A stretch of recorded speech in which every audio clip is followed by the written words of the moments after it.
आपने बोला था कि आपकी फिल्म में आपने हमेशा देखा कि यंगस्टर्स थोड़े बाद में आते हैं, पर मेरे ख्याल से जो यंगस्टर्स हैं या जो जेनजी हैं उनमें आपकी फिल्में बहुत पॉपुलर हैं हाँ। अभी भी, क्योंकि और उसमें मीम्स जो है, मीम कल्चर जो इंस्टाग्राम पे है उसका बहुत योगदान है। चाहे वो मैं प्रेम की दीवानी हूँ है, या मुझे पता नहीं अगर आपने देखा है पर विवाह में एक हाँ, है कि अमृता राव या। पानी लेके आती बोलती है जल है, और वो लोगों को इतना नॉस्टैल्जिक लगा था वो कि क्या अभी भी ऐसा कोई बोलता है। तो आप उस सेक्शन ऑफ द ऑडियंस या उस टाइप ऑफ कंजम्पशन को कैसे देखते हैं कि जो इंस्टाग्राम पे मीम्स के थ्रू हो रहा है? मुझे तो बहुत अचंभा लगता है क्योंकि इतने साल हो गए पिक्चर को, इतने साल, पर आज भी कितने मेकर्स ऐसे होंगे जिनकी फिल्मों की बात, तो मैं कई बार सोचता हूँ ये क्या है जो कनेक्ट करता है, ये कौन सा बीज है जो अभी भी ग्रो करता है, जो ग्रो कर रहा है। And I am very happy कि इसी बहाने लोग ये फिल्में देखते हैं, ये कहीं ना कहीं वो वैल्यूज कुछ ना कुछ अगर थोड़ा भी असर छोड़ दे तो कितनी बड़ी बात होगी, क्योंकि आज ऐसी फिल्में बनती कम है। मतलब अगर कोई भी शो हो या स्ट्रीमिंग पे, अगर एनीथिंग जो फैमिली ओरिएंटेड, मेरा सबसे पहले कॉल जाता है टू द मेकर, बिकॉज ये बनना चाहिए, हर एक चीज बने, हर एक सब्जेक्ट बने, पर ये बहुत जरूरी है इस समय बनना, ताकि हम यंगर जनरेशन को बता सके कि ना ट्रस्ट करो, होप करो, एक दूसरे को सपोर्ट करो, वरना ना थोड़ा थोड़ा हम अलग अलग होते जा रहे हैं। ये जो अकेलापन है, लोनलीनेस है, क्यों हो? आपने कोई रिसेंट फैमिली शो या मूवी देखा जो आपको पसंद आया, या आपने रीच आउट किया उसके मेकर को? बहुत सबको मिलता है। सबसे सैयारा जब आई तो I was so happy for आदि, मोहित, धुरंधर ऑफ कोर्स इज सुपर्ब, और टेलीविजन पे और स्ट्रीमिंग पे जो भी फैमिली शो है तो सब मुझे बहुत पसंद है। पर धुरंधर तो जैसे फैमिली नहीं थी, तो आप वो फिल्में भी आप पसंद करते थे? हाँ, एज अ फिल्म मेकर जो अच्छी है वो तो अच्छी है। दैट इज तो क्या अच्छा लगा होगा आपको? I think it's a perfect picture Dhurandhar. It's one of the, it's after Sholay, it's a perfect picture. हर एक कैरेक्टर, हर एक जैसे hats off to Aditya. Speaking of, जैसे आपने आदि की बात की, वो आप और करण जोहर आप सेम टाइम पे सेकंड जनरेशन थर्ड जनरेशन थे अपनी फैमिली में, सेम टाइम पे आपने साथ किया, कुछ सिमिलर मूवीज भी बनाई, और वो भी जो बहुत ही मुझे लगता है was very valuable at a time when India was getting liberalised, और वो फैमिली वैल्यूज होल्ड ऑन करना बहुत इम्पोर्टेंट था तब। उन्होंने दोनों ने बोला है कि आपकी हम आपके कौन के लिए बहुत इन्फ्लुएंशियल थी। ऐसी कोई मूवीज हैं उनकी जो आपको, आप पे उनका इन्फ्लुएंस रहा हो? I mean they are your juniors, but still कोई अगर मूवी हो। As a film maker I feel Aadi is one of the best, of not the best. हम तो प्रेशर करते ही रहते हैं कि दूसरी बनाओ, एक और बनाओ, but according to me his Rab Ne बना दी जोड़ी इज सो ब्यूटीफुल।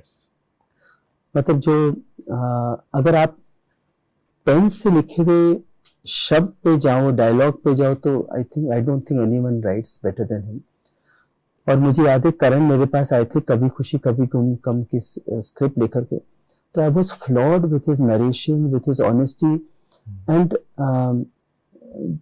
जिस किस्म से he is able to take work from everyone, it's so amazing, and yet to give हर एक रस। तो आप जैसे जैसे हर एक फिल्म मेकर से तो आप सीखते हो, बधाई हो, आप इतना सीखा है मैंने। आज मैं जब देखता हूँ मुझे इतनी चीजें सीखने को मिलती हैं। तो ये तो ऑन गोइंग प्रोसेस है, यंग मेकर्स आएंगे, हमें सिखाएंगे, हम सीखेंगे।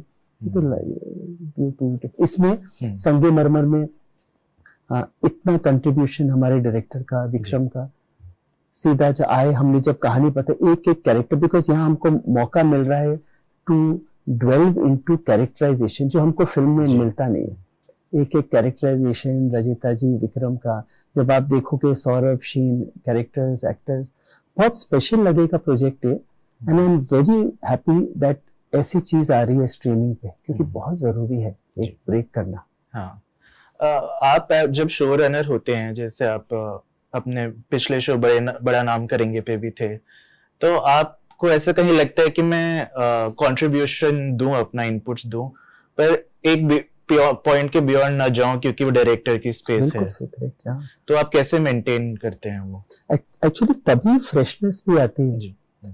और एज अ शो रनर मेरा पार्ट है कि ये जो कंसेप्ट है उसको उसको वो कभी भटक नहीं जाए नरेटिव में।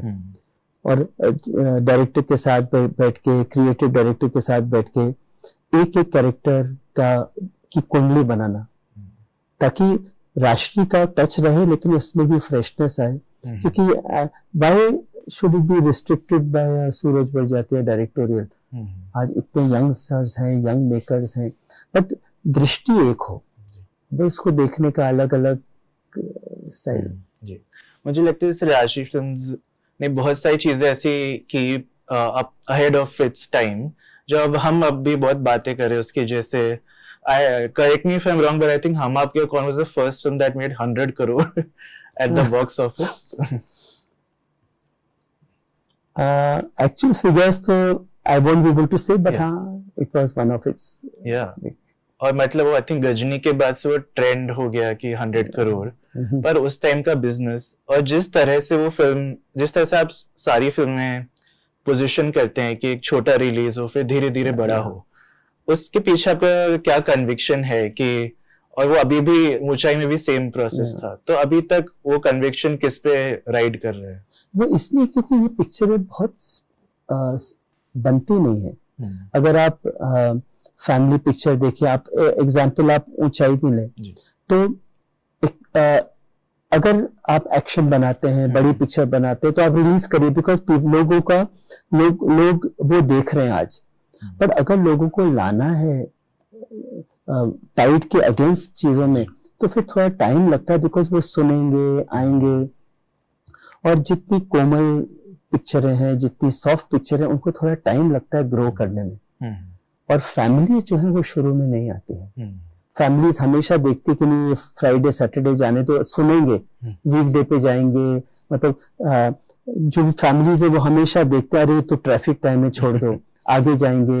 या लेडीज स्पेशली बोलेगी वो अपना 11 साढ़े 11 तक सब काम खत्म करेंगे घर का। मतलब मैं कॉमन बोल रहा हूँ।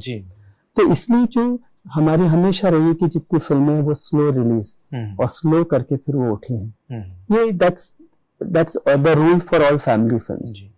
पर जैसे ही कॉर्पोरेटाइजेशन हुआ है, तब ये थोड़ा मुश्किल नहीं, कि पहले तो आपके डिस्ट्रीब्यूटर से डायरेक्ट कनेक्शन थे, अब थोड़ा मुश्किल नहीं, क्योंकि अब कोई भी फिल्म जिसको थोड़ा टाइम लगता है वो 1-2 हफ्ते में हटा दी जाती है, तो फिल्म को वो चांस तो मिले। ये एक बहुत बड़ा मसला है। बट अगेन, पहले जो हम हफ्ता भर, 2 हफ्ता, 3 हफ्ता लेते थे स्लो, आज का टाइम हो गया है फ्राइडे सैटरडे संडे तक हमें पता चल जाता है कहाँ जा रही है फिल्म। तो संडे से इक्वेशन चेंज होती है।